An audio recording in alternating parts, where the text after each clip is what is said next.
Om Swastiastu, Rajang Semang, selamat pagi. Selamat berjumpa kembali di channel Bapak, channel Sang Nyuman Bambang Kusumajaya. Tentunya tak asing lagi di channel Bapak tetap ya so pasti akan menyajikan materi pembelajaran. Ya tentunya kita akan kembali ke pembelajaran rangkuman tema 5 tentang wirausaha ya. Wirausaha yang kemarin sudah tema 4. Nah, sekarang kita menginjak ke tema 5. Di dalam tema 5 ini kita akan menemukan muatan bahasa Indonesia ya. Jadi ada kompetensi dasar yang kita pelajari tentang mencermati petunjuk dan isi teks formulir pendaftaran kartu anggota dan pengiriman uang melalui bank, kantor pos, daftar riwayat hidup dan sebagainya. Jadi kita akan belajar tentang formulir ya. Formulir. Apa yang dimaksud formulir?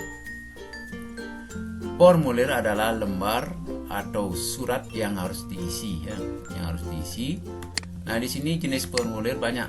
Ada formulir pendaftaran, kartu anggota, wesel pos, kartu pos, daftar riwayat hidup, slip tabungan dan lain-lain ya. Nah, kita akan mengisi tentang daftar riwayat hidup. Nah, sebelumnya apa artinya daftar riwayat hidup? Daftar riwayat hidup adalah suatu keterangan jati diri yang bersifat promosi kepada perusahaan. Nah, isi dari daftar riwayat hidup adalah keterangan pribadi serta latar belakang pendidikan baik formal maupun non-formal. Dalam membuat daftar riwayat hidup harus benar-benar sesuai dengan jati diri pembuat. Daftar riwayat hidup dapat berbentuk formulir atau narasi. Biasanya formulir daftar riwayat hidup digunakan untuk keperluan mendaftarkan diri atau pelengkap dalam surat lamaran pekerjaan. Jadi hal-hal penting yang tercantum dalam daftar riwayat hidup adalah nama. Yang pertama ya, nama, tempat tanggal lahir, umur, agama, alamat, riwayat pendidikan ya. Selain hal tersebut, dapat pula kamu cantumkan hal lain yang menurutmu perlu, misalnya daftar prestasi, data keluarga, hobi, dan mutu hidup. Nah, mutu hidup sama dengan semboyan kita hidup. Apa semboyan anak-anak? Mungkin ada beda ya. Contoh dari daftar riwayat hidup, ya di contohnya ya. A. Data pribadi, nama Sophia Arianti Tanjung. Nah, bisa dirubah dengan nama anak sendiri ya. Kemudian tempat, tanggal lahir ya. Jadi tempatnya Balikpapan, tanggal 21 Februari 2005, umur 12 tahun, agama Islam. Kemudian alamat Jalan Langit Biru nomor 2 Yogyakarta. Kemudian hobi membaca, melukis dan menyanyi. Nah, di sini pendidikan juga dicantumkan. Nah, dari pendidikan TK Cempaka, tamat tahun berapa sampai tahun berapa, belajar tahun berapa sampai tamat tahun berapa ya. Kemudian SD Cempaka, tamat 2011 sekarang ya. Itu contoh. Kemudian dicantumkan juga keluarga. Nah, nama ayah siapa? Heru Wijaya, pekerjaan guru. Kemudian nama ibu Siska Ningrum, pekerjaan bidan. Jumlah saudara 1 adik, namanya Ririn Ariani. Nah, kemudian juga bisa mencantumkan prestasi yang diperoleh. Nah, contoh juara 1 lomba membaca puisi Hari Anak Nasional tahun 2015 umpama ini ya, dan lain sebagainya ya. Nah, setelah kita bisa mengisi daftar riwayat hidup, kita akan menginjak ke materi tentang wawancara. Nah, apa pengertian dari wawancara? Wawancara merupakan salah satu cara untuk mendapatkan informasi mengenai suatu hal. Nah, jadi dengan wawancara kita bisa memperoleh informasi tentang suatu hal. Wawancara memiliki unsur-unsur yang harus terpenuhi. Jika salah satu unsur tersebut tidak ada, maka wawancara tersebut tidak dapat dilakukan. Nah, apa saja unsur-unsur wawancara? Adapun unsur-unsur wawancara tersebut sebagai berikut. Nah, Pewawancara atau orang yang mencari informasi yang berkedudukan sebagai penanya. Jadi ada yang namanya pewawancara yang akan menanyakan. ya, atau yang mencari informasi. Kemudian ada narasumber yang akan memberikan informasi, ya. Narasumber atau informal atau orang yang diwawancarai. Dalam hal ini narasumber atau informal bertugas sebagai penjawab pertanyaan atau pemberi informasi. Narasumber yang diwawancari biasanya merupakan seorang yang memiliki keterkaitan dengan perihal informasi yang diperlukan. Contoh, jika anak bertanya tentang mesin, kita akan bertanya tentang kepada para mekanik atau montir. Dalam hal ini narasumber dapat berupa tokoh, ahli, ataupun orang biasa. Kemudian ada tema atau perihal yang diwawancarakan, apa tema yang akan dibicarakan. Kalau memang seperti tadi kita akan menanyakan tentang mesin sepeda motor, kita tanyakan pada montir atau mekaniknya, ya. Tema sangat berperan dalam kegiatan wawancara. Dalam hal ini tema menjadi pokok sekaligus pembatas hal-hal yang dibicarakan. Kemudian kita juga unsur-unsurnya ada waktu dan kesempatan dan tempat. Nah, kapan kita wawancara, kita menselipkan waktunya, kemudian kesempatan dan tempatnya, ya. Di dalam wawancara kita punya etika atau santun berwawancara. Adapun sebagai pewawancara, kalian harus memahami etika berwawancara. Nah, etika berwawancara diantaranya sebagai berikut. Nah, sebelum kita bertemu dengan narasumber, kita mengucapkan salam, ya. Nah, setelah kita bertemu dengan narasumber, kita mengucapkan salam. Kemudian memperkenalkan diri dan berterima kasih atas kesempatan yang diberikan. Kemudian menggunakan bahasa yang santun, bahasa yang sopan. Menyampaikan pertanyaan secara sistematis dan urut. Nah, jadi kita membuat pertanyaan dari awal sampai dia terakhir, ya. Jadi jangan sampai kita membuat pertanyaan acak, nanti bingung membuat laporan. Kemudian fokus pada materi wawancara. Nah, tidak boleh keluar dari materi yang kita tanyakan. Seperti contoh, kalau kita menanyakan tentang mesin atau perbengkelan kepada montir, jangan menanyakan tentang kesehatan atau medis. Itu tidak cocok, dia tidak nyambung dia.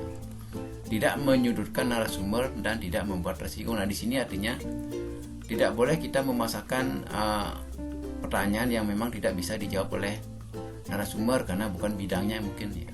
Seperti dokter, kita menanyakan tentang mesin sepeda motor, kemungkinan tidak akan ada jawabannya karena bukan bidangnya dokter itu di bagian permesinan sepeda motor, ya. Tanyakan pada mekanik atau montirnya. Kemudian tidak memancing pertanyaan yang menjurus fitnah atau mengadu domba. Di sini kita juga perlu membuat pertanyaan sampai kita jangan mengadu domba antara tokoh-tokoh yang lain, seperti kita mengadu masalah dengan mekanik atau montir, kita menyalahkan dokter tidak tahu mesin umpama, ya, contoh aja, ya. Jadi kita bersikap objektif dan simpatik. Nah, jadi kita dalam kita menerima informasi kita objektif. Nah, mungkin informasinya benar, ya, karena dia udah ahlinya, ya. Jadi kita benar-benar bertanya pada orang yang tepat, gitu, ya. Kemudian ada beberapa hal yang perlu dipersiapkan sebelum berwawancara dengan narasumber adalah sebagai berikut. Sebelum kita melakukan wawancara, kita harus menguasai materi apa yang akan ditanyakan berkenaan dengan tema, poin-poin permasalahan penting yang akan ditanyakan. Kemudian 2, mempersiapkan pertanyaan-pertanyaan berkenaan dengan informasi yang diperlukan. Kita perlu persiapan pertanyaan-pertanyaan. Ketiga, mempersiapkan diri secara mental agar tidak grogi, ya. Mengantisipasi agar kita tidak grogi atau nervous. Kemudian mempersiapkan peralatan yang diperlukan untuk wawancara, misalnya alat rekam dan alat tulis. Nah, di sini kita perlu alat DP recorder dan alat tulis untuk mencatat bila mana perlu, ya. Setelah kita mempelajari tentang materi wawancara, kita menginjak ke materi poster. Nah, apa itu poster? Poster adalah media publikasi yang terdiri dari tulisan, gambar, ataupun kombinasi antar keduanya dengan tujuan memberikan informasi kepada khalayak ramai, ya. Jadi poster berupa tulisan, gambar yang berkombinasi antara keduanya untuk memberikan informasi kepada khalayak ramai atau masyarakat, ya. Kemudian poster biasanya dipasang di tempat-tempat umum yang nilainya strategis, seperti sekolah, kantor, pasar, mal, dan tempat-tempat keramaian lainnya.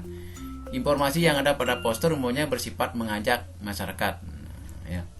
Kemudian apa saja ciri-ciri poster dan syarat poster? Nah, ciri-ciri Dari poster itu memiliki desain grafis dari poster, membuat komposisi itu di atas huruf, gambar di atas media kertas kain yang berukuran besar. Cara mengaplikasikannya dapat dengan cara ditempel pada dinding tempat umum atau permukaan datar yang lain dengan sifat mendidik perhatian mata semaksimal mungkin. Nah, poster pada umumnya dibuat dengan perpaduan warna yang kuat dan kontras agar kelihatan menarik. Poster lazimnya mempergunakan bahasa yang singkat, jelas, tidak rancu agar mudah dipahami. Jadi pesan yang ingin disampaikan sebaiknya disertai dengan gambar di dalam poster. Nah, poster dapat dibaca secara rileks sambil lalu lalang ya. Kemudian berikut adalah syarat-syarat sebuah poster. Syarat sebuah poster wajib mempergunakan bahasa yang mudah dipahami, artinya bahasa yang sederhana dan mudah dipahami. Susunan kalimat poster harus singkat, padat, jelas tetapi berisi. Poster sebaiknya dikombinasikan dengan bentuk gambar. Nah, poster harus mampu menarik minat khalayak ramai atau masyarakat. Media poster harus mempergunakan bahan yang tidak mudah rusak atau sobek. Ukuran poster sebaiknya disesuaikan dengan tempat, lahan pemasangan, serta target pembaca. Kemudian ada hal-hal yang perlu diperhatikan dalam membuat poster. Gambar dibuat menyolok sesuai dengan ide yang akan dikomunikasikan. Kata-kata yang digunakan dalam poster harus efektif, sugestif, serta mudah diingat. Nah, jenis hurufnya jenis yang bisa dibaca dengan size yang besar, ukurannya besar hurufnya ya. Apa saja tujuan dari pembuatan poster? Tujuan dari pembuatan poster adalah untuk sebagai media publikasi agar masyarakat bisa membacanya dan melakukan sesuatu sesuai dengan apa yang ada dalam poster tersebut. Tetapi secara khusus, maksud dan tujuan dibuatnya poster tergantung dengan apa yang diinginkan pembuat. Bisa untuk tujuan komersial, mencari simpati publik, mencari perhatian masyarakat, dan lain sebagainya. Jadi ada beberapa langkah dalam membuat poster. Satu, kita tentukan topik apa dan tujuan apa kita membuat poster. Kemudian membuat kalimat singkat dan bersifat mensugesti, memberikan daya tarik agar dibaca dan mau mengikuti. Gunakan gambar dan gunakan media yang tepat. Ini beberapa contoh gambar dari poster. Nah, contoh seperti segarkan dirimu dengan Presti. Nah, di gambar Presti katanya singkat tapi seperti kita diajak untuk minum Presti agar kita sehat. Nah, ini bukan dari kamu ya. Kemudian ada namanya booklet. Nah, booklet adalah buku kecil yang biasanya digunakan untuk mewakili rincian produk yang diberikan oleh sebuah perusahaan. Jadi ada manfaat booklet dapat terbagi menjadi dua, yaitu bagi pembaca. Para konsumen dapat melihat informasi tentang promosi suatu produk, dapat disimpan oleh konsumen sehingga jika mereka membutuhkan maka mereka akan membeli produk perusahaan tersebut. Desain booklet dapat menjadi daya tarik konsumen karena desainnya lebih menarik. Konsumen dapat mempromosikan booklet tersebut pada konsumen lainnya. Sedangkan bagi perusahaan, manfaat booklet itu harganya yang terjangkau, lebih mudah dipahami ketika dibaca. Cara penyampaiannya disesuaikan dengan perusahaan. Informasi yang disampaikan lebih banyak. Desain booklet dapat dibuat sendiri. Nah, desain yang menarik sehingga menarik konsumen untuk membeli produk-produk perusahaan tersebut. Dari booklet, informasi akan lebih cepat sampai kepada masyarakat yang lainnya. Nah, langkah-langkah dalam membuat booklet, ya ini langkah-langkah ini perlu cepat ya. Yaitu sama seperti poster yang menentukan tujuan, kemudian menentukan jenis booklet apa, memperhatikan ukuran booklet, membuat desain booklet, mencetak booklet, dan menjilid booklet. Nah, di sini ya. Ini contoh bookletnya seperti ini ya. Ada informasi penting dalam booklet, gambar yang menarik ya. Di dalam tema 5 kita juga menemukan muatan IPA. Di sini kita belajar mengidentifikasi sifat-sifat magnet dalam kehidupan sehari-hari. Pengertian magnet. Magnet adalah benda yang mampu menarik benda-benda di sekitarnya. Setiap magnet memiliki sifat kemagnetan. Kemagnetan adalah kemampuan benda untuk menarik benda-benda lain di sekitarnya. Kata magnet diambil dari daerah di Asia, yaitu Magnesia. Di tempat inilah bangsa Yunani menemukan sifat magnet dari bebatuan yang mampu menarik biji besi. Nah, adapun sifat-sifat magnet. Sifat-sifat magnet hanya dapat menarik benda-benda tertentu dalam jangkauannya, artinya tidak semua benda dapat ditarik. Nah, gaya magnet dapat menembus benda. Semakin kuat gaya magnet, maka semakin tebal pula benda yang dapat ditembus oleh gaya magnet tersebut. Magnet mempunyai dua kutub, yaitu kutub utara dan kutub selatan. Apabila kutub yang sejenis senama didekatkan satu sama lain, maka mereka akan saling tolak-menolak. Namun apabila kutub yang berbeda didekatkan satu sama lain, maka mereka akan saling tarik-menarik. Medan magnet akan membentuk gaya magnet. Semakin dekat benda dengan magnet, maka medan magnet semakin rapat sehingga gaya magnetnya akan semakin besar. Demikian pula sebaliknya. Kemudian sifat kemagnetan dapat hilang atau melemah karena beberapa penyebab. Contohnya apabila mereka sering jatuh atau terbakar. Garis gaya magnet adalah arah medan magnet yang berupa garis-garis yang menghubungkan kutub-kutub magnet. Arah garis gaya magnet yaitu meninggalkan kutub utara dan menuju kutub selatan ya. Garis gaya magnet ya. Nah, seperti ini gambarnya nih ya. Medan magnet seperti ini bentuknya, ini kutub-kutubnya ya. Kemudian benda berdasarkan sifat kemagnetannya. Berdasarkan kemagnetannya benda dapat digolongkan menjadi dua, yaitu benda magnet ferromagnetit. Ferromagnetit adalah benda yang dapat ditarik dengan kuat oleh magnet. Benda magnetik yang bukan magnet dapat diolah menjadi magnet. Namun setiap benda memiliki tingkat kesulitan yang berbeda jika ingin diubah menjadi magnet. Contoh, benda besi, baja, dan nikel, dan lain-lain. Sedangkan benda non-magnetit, benda ini terbagi lagi menjadi dua kelompok, yaitu paramagnetik, yaitu benda yang dapat ditarik dengan lemah oleh magnet yang kuat, contohnya aluminium, platina, magnesium, titanium, dan tungsten. Sedangkan diamagnetit yaitu benda yang menolak magnet, artinya benda ini tidak dapat ditarik oleh magnet, contoh emas, seng, merkuri, minyak, air, kayu, plastik. Nah, ini benda-benda non-magnetit yang tidak bisa ditarik. Kemudian kita menginjak macam-macam bentuk magnet. Nah, sekarang magnet memiliki banyak bentuk karena setiap bentuk magnet dibuat dengan tujuan dan kegunaan yang berbeda. Secara umum terdapat 5 bentuk tetap magnet, yaitu magnet batang.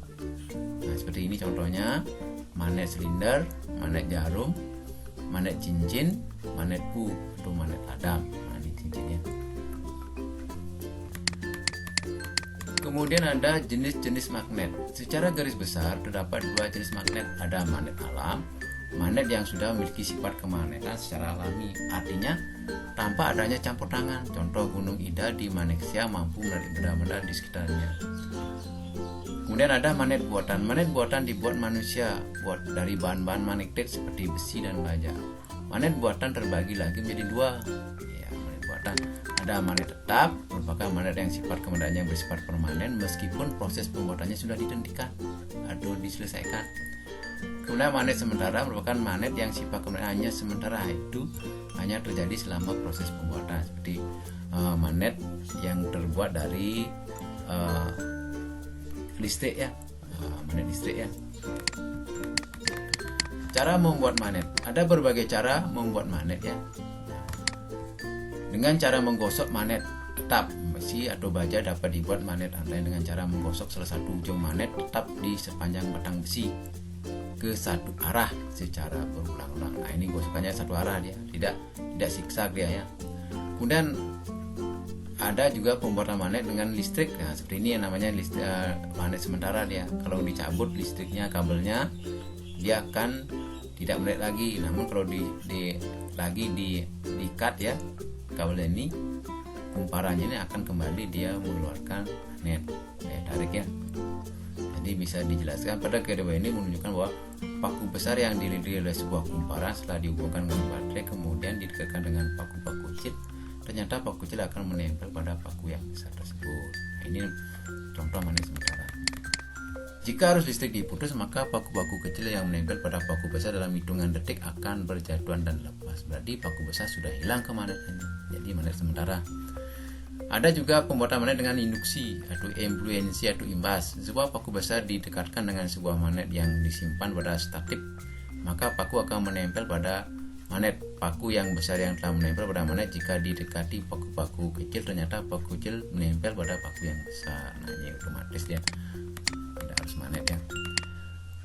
Kemudian manfaat magnet dalam kehidupan sehari yaitu seperti, manfaat magnet dalam kehidupan sehari seperti ujung gunting untuk memudahkan mengambil jarum jahit ya. Kemudian bel listrik untuk menggerakkan pemukul lonceng, papan catur agar catur tidak mudah terguling, kompas sebagai penunjuk arah selatan, dinamo sebagai generator pembangkit tenaga listrik di sepeda gayung ya, alat untuk mengangkut benda dari besi. Nah, juga itu kegunaan magnet ya dalam kehidupan sehari-hari.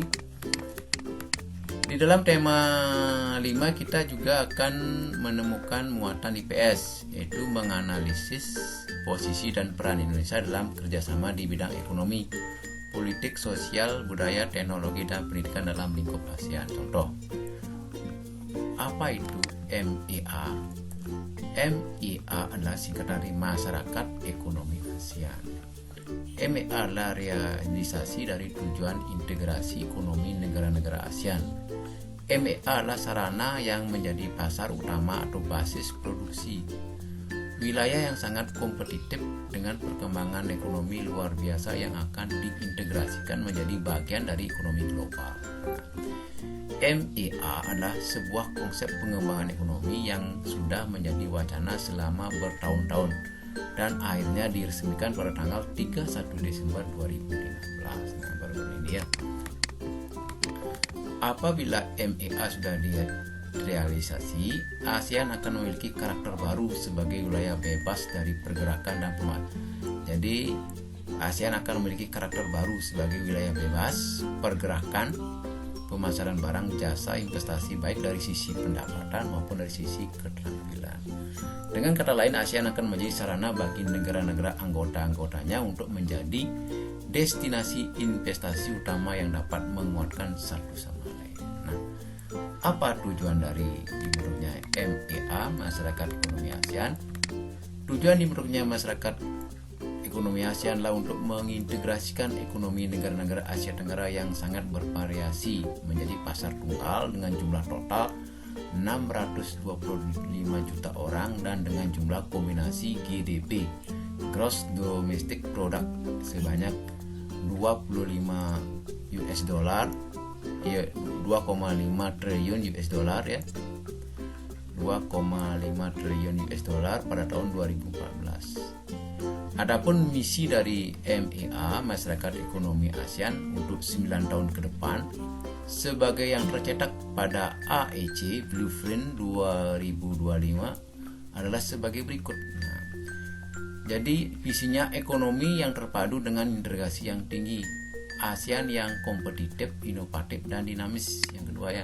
Yang ketiga, meningkatkan kerjasama dari konektivitas berbagai faktor, meningkatkan connect ya, menjadi wilayah fleksibel dan berorientasi lebih kepada kesejahteraan individual, ASEAN yang mendunia ya.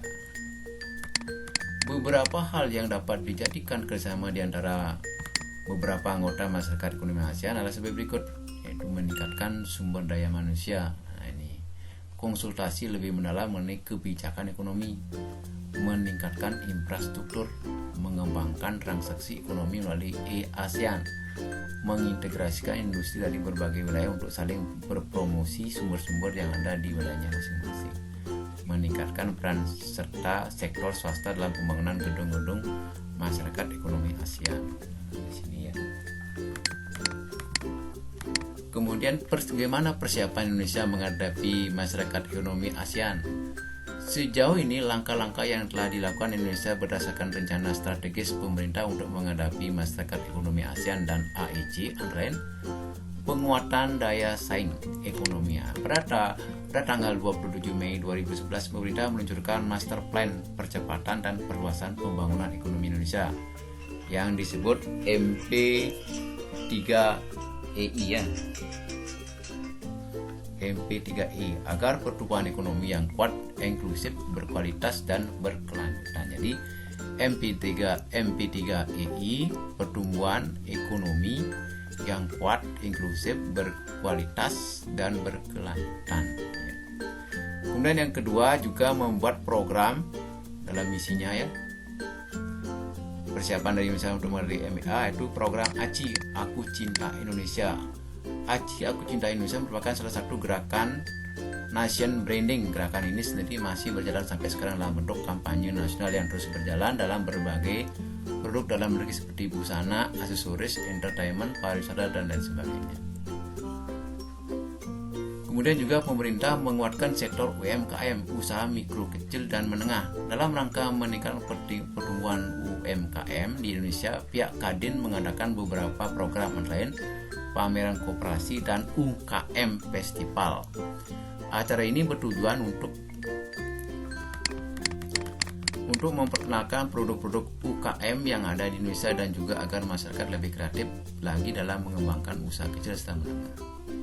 Juga pemerintah melakukan persiapan dengan perbaikan infrastruktur dalam rangka mendukung peningkatan daya saing sektor real. Selama tahun 2010 telah berhasil dicapai peningkatan kapasitas dan kualitas infrastruktur seperti prasarana jalan, perkeretaapian, transportasi darat, transportasi laut, transportasi udara, dan komunikasi informatika serta ketenaga listrikan. Nah, itu persiapan pemerintah menghadapi masyarakat ekonomi ASEAN. Di samping itu juga pemerintah meningkatkan kualitas sumber daya manusia. Salah satu jalan untuk meningkatkan kualitas sumber daya manusia adalah melalui jalur pendidikan. Selain itu, dalam rangka memberikan jalan layanan pendidikan yang bermutu, pemerintah telah membangun sarana dan prasarana pendidikan secara memadai, termasuk rehabilitasi ruang kelas rusak berat. Data Kemendikbud tahun 2011 menunjukkan bahwa masih terdapat sekitar 173.344 ruang kelas jenjang SD dan SMP dalam kondisi rusak berat. Ini bisa diambil informasinya di Bappenas RI buku 1 2011 halaman 36. Kemudian ada pemerintah mengadakan reformasi kelembagaan pemerintah dalam rangka menyongsong masyarakat ekonomi ASEAN, juga pemerintah mendorong percepatan pencegahan dan pemberantasan korupsi. Telah ditetapkan strategis nasional pencegahan dan pemberantasan korupsi jangka panjang 2012 sampai 2025 dan menengah 2012 sampai 2014 sebagai acuan bagi seluruh pemangku kepentingan dan pelaksanaan aksi setiap tahunnya.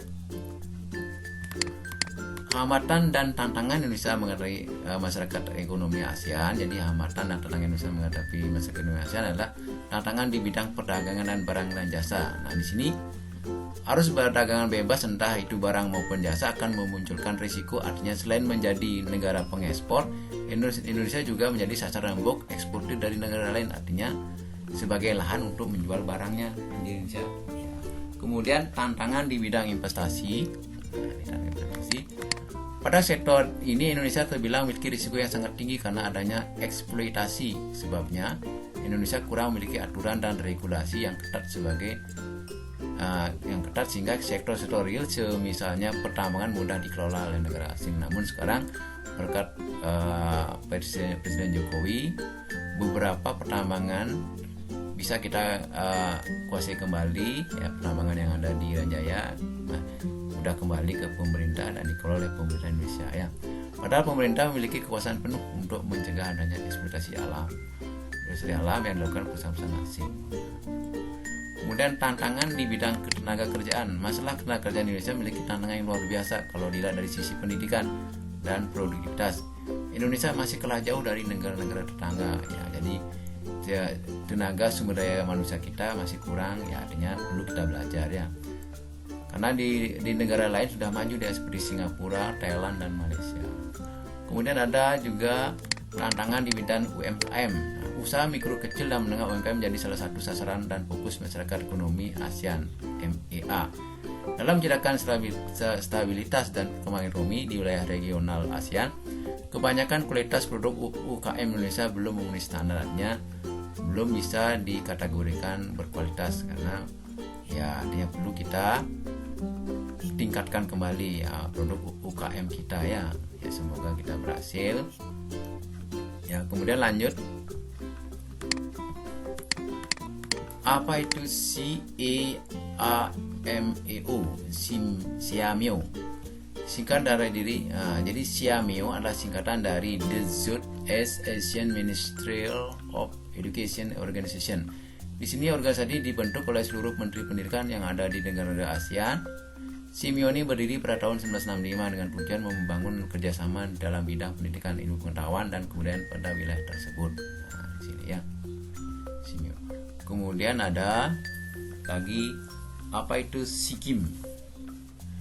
SEA Games merupakan singkatan dari Southeast Asian Games, artinya pesertanya dari Asia Tenggara yang diselenggarakan setiap 2 tahun sekali. Dalam SEA Games, penentuan cabang olahraga yang dipertandingkan diatur sesuai dengan SEA Games Federation Chapter and Rule.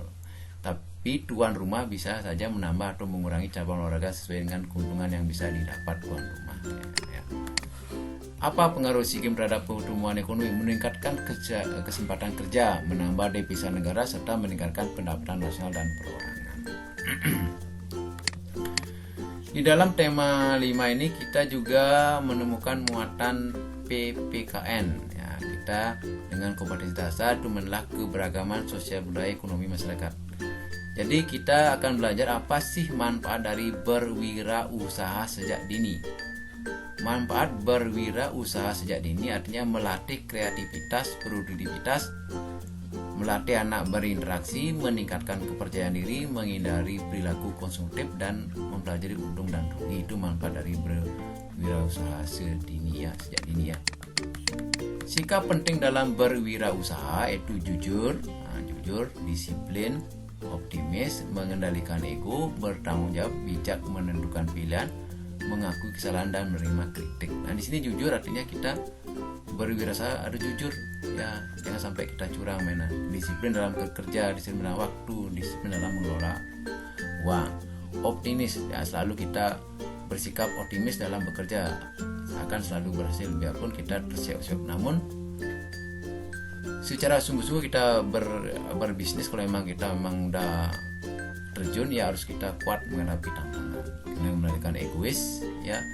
Kemudian segala kita buat dalam tugas harus kita pertanggungjawabkan ya. Jadi dalam berwirausaha kita harus bertanggung jawab dengan untung ruginya ya. Bijak menentukan pilihan. Nah, kita di sini perlu kita belajar menentukan pilihan yang mana yang bisa dipakai sesuai dengan kemampuan. Jadi kita bijak memilih pilihan sesuai dengan kemampuan.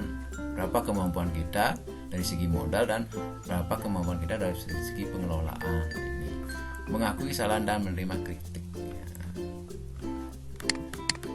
Jenis-jenis usaha masyarakat. Di masyarakat terdapat berbagai jenis usaha. Jenis usaha tersebut dapat dibagi menurut lapangan usaha dan pemiliknya. Berdasarkan lapangan usaha, adakah di antara orang tuamu yang buka usaha toko warung di rumah? Nah, itu berarti orang tuamu melakukan usaha di bidang perdagangan. Lalu termasuk usaha bidang apakah petani dan nelayan dan pengrajin? Simak lebih dulu ya penjelasan ini. Jenis usaha yang ada di masyarakat menurut lapangan usaha dapat dikelompokkan sebagai berikut. Nah, ada jenis usaha ekstraktif, usaha pertanian, usaha industri. Nah, apa itu usaha ekstraktif? Usaha ekstraktif jenis usaha yang mengambil dan memanfaatkan secara langsung kekayaan alam yang tersedia, ekstraktif. Contoh penangkapan ikan dan penambangan. Kemudian ada usaha pertanian, sebagian besar bercocok tanam, maka disebutlah negara agraris Indonesia. Contoh menanam teh, kelapa sawit dan sebagainya ya. Sayur-sayuran hortikular ya, perkebunan hortikular. Contoh pertanian padi, sayuran dan palawija, perkebunan hortikular dan perkebunan besar seperti teh, kelapa sawit dan kopi dan coklat ya. Kemudian ada usaha industri. Industri adalah jenis usaha yang menghasilkan barang baru, mengolah bahan baku, bahan mentah menjadi bahan setengah jadi atau barang jadi. Jadi bentuk usaha industri diantaranya perusahaan tekstil, mobil, sepatu, industri bahan pangan. Kemudian ada usaha dagang. Pedagang adalah orang yang menjual barang-barang tertentu. Barang yang dijual berupa kebutuhan sehari dan kebutuhan lainnya. Pedagang mendapat keuntungan dari selisih harga pembelian barang dengan harga penjualannya. Kemudian ada usaha jasa. Nah, usaha jasa ini banyak sekali. Usaha jasa banyak ditemui di sekitar kita. Usaha jasa adalah jenis usaha yang bertujuan memberikan pelayanan kepada konsumen. Ya, jadi ada jasa transportasi. Nah, contoh seperti perusahaan pengangkutan bus, truk, kapal laut dan pesawat ya. Kemudian ada jasa lain seperti jasa asuransi, perbankan, pengiriman barang, paket dan jasa pengacara ya, pengacara ya. Kemudian ada berdasarkan pemiliknya. Di sekitar tempat tinggalmu banyak berdiri perusahaan. Adapun perusahaan tersebut sebagai berikut ya. Ada namanya perusahaan BUMN. Jenis usaha di Indonesia digolongkan 3 bentuk. Ada badan usaha milik negara, ada badan usaha milik swasta, ada koperasi. Jadi jenis usaha di Indonesia digolongkan menjadi 3. Ada BUMN, yaitu badan usaha milik negara, yaitu jenis perusahaan negara atau BUMN adalah sebagai berikut: perusahaan jawatan Perjan. Perusahaan ini bertujuan memberikan pelayanan kepada masyarakat, bukan sekedar mencari keuntungan. Nah, ini kalau BUMN tidak mencari keuntungan. Namun kalau perusahaan umum ya, Perum, seluruh modal perusahaan ini diperoleh dari kekayaan negara. Selain melayani masyarakat, Perum juga mencari keuntungan. Nah, Perum juga mencari keuntungan. Kemudian ada perseroan, bentuk perseroan terbatas. Perusahaan ini modalnya terdiri dari saham-saham.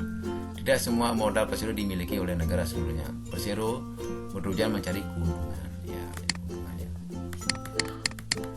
Kemudian ada badan usaha milik swasta. Nah, badan usaha milik swasta adalah milik bisa model perorangan, firma, CP dan PT ya. Jadi badan usaha milik swasta ada perorangan, firma, CP dan PT. Jadi seluruh modalnya berasal dari swasta ya. Perusahaan perorangan adalah usaha yang dimodali oleh satu orang. Kegiatan usahanya dijalankan langsung oleh pemiliknya, seperti contoh perusahaan sepatu Cibaduyut, Jawa Barat, atau Perak di Jogja ya. Kemudian firma yaitu perusahaan yang terdiri dari beberapa orang. Prinsip kerjanya saling percaya, firma ya. Kemudian ada perusahaan komaniter atau CP. Adalah jenis usaha yang modalnya berasal dari beberapa orang, CP ya. Kemudian perseroan terbatas adalah suatu jenis usaha yang modalnya berasal dari penjualan saham-saham, PT. Saham merupakan lembar surat berharga yang punya angka nominal. Tiap lembar saham nilainya sama. Pemilik saham disebut dengan persero, merupakan pemilik PT ya. Kemudian kita melihat koperasi. Nah, koperasi adalah jenis usaha yang berkelompokkan orang-orang atau badan usaha berdasarkan asas kekeluargaan. Tujuan koperasi adalah mensejahterakan anggotanya. Modal koperasi berasal dari simpanan wajib, simpanan pokok, sukarela yang disetor oleh para anggotanya. Keuntungan koperasi berupa sisa hasil usaha yang disebut dengan SHU. Sisa hasil usaha akan dibagi sesuai jasa masing-masing anggota. Kegiatan koperasi meliputi produksi, pembelian, penjualan barang atau jasa. Contoh koperasi yaitu koperasi karyawan, koperasi sekolah, koperasi unit desa, dan koperasi banding. Nah, kategori koperasi berdasarkan jenis-jenisnya. Ada koperasi produksi, ada koperasi konsumsi, ada koperasi simpan pinjam. Nah, koperasi produksi, koperasi yang melakukan usaha untuk menghasilkan barang, juga menjual secara bersama. Sedangkan koperasi konsumsi, koperasi yang menyediakan semua kebutuhan para anggota dalam bentuk suatu barang, yaitu menggunakan barang. Ada koperasi simpan pinjam, koperasi yang melayani para anggotanya untuk menabung dan meminjam uang ya. Koperasi ini sering disebut dengan usaha tunggal. Koperasi sebuah usaha atau KSU, koperasi bidang usahanya bermacam-macam. Contohnya unit wartel ya. Kemudian kategori koperasi berdasarkan anggotanya, ada koperasi pegawai negeri atau KPN yang beranggotakan pegawai pusat dan daerah. Kemudian ada koperasi pasar yang beranggotakan para pedagang, ada koperasi KUD yang beranggotakan masyarakat pedesaan, ada koperasi sekolah yang anggotanya warga sekolah, guru, karyawan dan siswa. Kategori berdasarkan tingkatannya, ada koperasi primer. Nah, koperasi primer adalah koperasi yang beranggotakan orang-orang. Sedangkan koperasi sekunder adalah koperasi yang beranggotakan beberapa koperasi. Kemudian ada koperasi jenis koperasi berdasarkan fungsinya. Ada koperasi konsumsi yang didirikan untuk memenuhi kebutuhan para anggotanya. Ada koperasi jasa untuk memberikan jasa keuangan untuk pinjaman para anggotanya. Ada koperasi produksi yang bidang usaha membantu penyediaan bahan baku kalau produksi ya. Nah, koperasi produksi menyediakan bahan baku.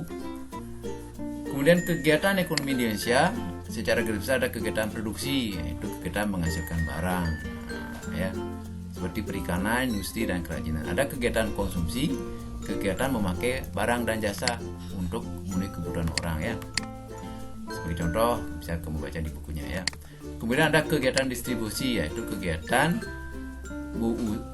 artinya kegiatan distribusi adalah kegiatan untuk menyebarkan barang dari produksi ke konsumen. Itu ya, penyaluran barang oleh agen-agen, swalayan toko, dan warung-warung ya.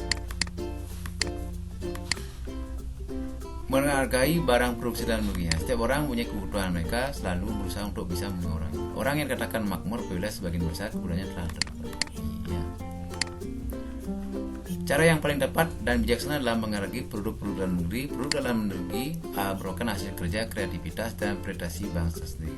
Tindakan nyata dalam menghargai produksi dalam negeri adalah membeli barang-barang produksi dalam negeri. Produk dalam negeri punya kualitas yang tidak kalah bagus dari barang produksi luar negeri. Bahkan beberapa produk dalam negeri mulai diekspor ke pasar luar negeri. Jangan khawatir, barang berkualitasnya. Kemudian kesenjangan ekonomi adalah terjadinya ketimpangan dalam distribusi pendapatan antara kelompok masyarakat berpenghasilan tinggi dengan kelompok penghasilan rendah. Nah, ini kesenjangan ekonomi terjadi pada kelompok masyarakat kaya dan kelompok masyarakat miskin. Nah, kesenjangan ekonomi disebabkan oleh perbedaan sumber daya alam. Ya, jadi sumber daya alam di desa dengan di kota berbeda ya. Kalau di kota semua bisa diadakan ya. Sumber daya alam berhubungan erat dengan tingkat perekonomian saudara. Jika dapat memanfaatkan sumber daya alam dengan baik, laju perekonomian saudara akan meningkat dan sebaliknya. Nah, artinya begini ya. Perbedaan sumber daya alam, umpama seperti di daerah pertambangan minyak, pasti orangnya kaya-kaya seperti di Batam ya. Nah, kaya-kaya mengapa? Karena ada barang tambang yang bisa dikelola oleh masyarakat di sana. Jadi gampang menjadi lapangan pekerjaan. Kalau di desa hanya mengandalkan petani, ya mungkin sedikit penghasilannya ya. Jadi ini akan terjadi kesenjangan sosial ya. Jadi tergantung lapangan pekerjaan yang disediakan oleh daerah di sekitarnya ya. Nah, seperti kalau di kota itu banyak lapangan pekerjaan, ada yang menjadi pegawai, ada yang menjadi pedagang, ada menjadi pembeli, ada pedagang, ada yang menjadi buruh, ada yang menyediakan jasa pelayanan potong rambut dan lain sebagainya ya. Kalau di desa sedikit ya lapangan pekerjaannya berupa petani saja, sehingga kesempatan untuk bekerja ya sedikit ya. Tergantung sekarang kalau orang itu mampu mengembangkan pekerjaannya di desa, mungkin banyak akan ada lapangan pekerjaan. Nah, juga ada kebijakan pemerintah yang berbeda juga ya. Juga terjadi juga kesenjangan ya. Kemudian ada juga karena pengaruh globalisasi. Nah, karena pengaruh global juga ya. Jadi di kota dengan di desa jelas berbeda karena ada pengaruh global. Kalau di kota gampang kita berinteraksi ya, berkomunikasi karena udah ada internet yang bisa kita pakai. Namun kalau di desa sulit sekali mencari sinyal, sehingga informasi agak lambat, sehingga kemampuan untuk berkarya agak sedikit ya. Kemudian faktor demografis ya. Itu pertumbuhan penduduk yang sangat pesat ya. Kalau di kota pertumbuhan penduduknya sangat pesat ya, karena ada urbanisasi dari desa ke kota ya. Jadi kondisi demografis menunjukkan tingkat pertumbuhan dan struktur penduduk, tingkat pendidikan, tingkat kesehatan berbeda, kondisi ketenaga kerjaan serta segala hal yang berkaitan dengan penduduk. Perbedaan kondisi demografis suatu daerah dapat menyebabkan terjadinya ketimpangan sosial karena perbedaan produktivitas kerja masyarakat setiap daerah. Inilah yang maksud saya, Bapak ya. Kemudian letak dan kondisi geografis. Letak dan kondisi geografis Indonesia mempengaruhi tingkat pembangunan suatu masyarakat. Nah, masyarakat yang tinggal di daerah rendah umumnya lebih mudah membangun berbagai infrastruktur daripada yang di daerah dataran tinggi, sulit ya dalam pengangkutan bahan baku ya. Menurutnya pendapatan per kapita. Nah, menurutnya pendapatan per kapita suatu daerah akan menyebabkan juga kesenjangan sosial. Nah, jadi sini ada beberapa dampak kesenjangan sosial ya. Ada dampak positif, ada dampak negatif. Dampak positif dari kesenjangan sosial. Jadi dampak positif kesenjangan sosial itu menghilangkan kondisi pemicu stres. Jadi dampak positifnya dalam kesenjangan sosial menghilangkan kondisi pemicu stres, merelaksasi baik jiwa dan raga, mempercepat proses aktivitas manusia, menyebabkan pembagian kerja yang lebih merata. Kalau ini kesenjangan ya. Dampak negatifnya ya, dampak negatif dari kesenjangan sosial ya jelas menimbulkan rasa malas, ketidakpuasan sesuatu, mudah putus asa, cemburu sosial dan kriminalitas. Contoh kesenjangan sosial ya. Contoh ya kesenjangan sosial seperti koruptor yang memakan uang rakyat hingga miliar rupiah hanya ditahan 3 tahun, sedangkan yang maling ayam ya belasan tahun. Nah, ini kesenjangan sosial. tidak adanya fasilitas transportasi yang cukup layak untuk penderita cacat. Orang penampilan dengan pemakaian mahal bagus dilakukan dengan sangat baik, sedangkan yang orang penampilan pakaian yang biasa tidak begitu diperhatikan ya. Nah, cara mengatasi kesenjangan sosial di sini kita perlu memberikan kesempatan yang sama pada masyarakat untuk mendapat pendidikan yang layak bagi baik itu si kaya maupun si miskin. Yang sudah dilakukan oleh pemerintah, menciptakan lapangan pekerjaan sebanyak mungkin, melakukan pemerataan pembangunan di semua daerah. Nah, ini cara mengatasi kesenjangan sosial sudah dilakukan oleh pihak pemerintah, memberikan kesempatan belajar berpendidikan bagi si kaya miskin sama ya. Menciptakan lapangan pekerjaan sudah diusahakan dengan pembangunan banyak infrastruktur, melakukan pemerataan pembangunan di seluruh daerah dengan cara infrastruktur ya. Ya, demikianlah yang dapat diinformasikan mengenai tema 5. Mungkin agak kurang ya. Kurang penyampaian karena suaranya udah error ya sedikit ya, mohon maklum karena keadaan juga susah di masa pandemi COVID ini ya.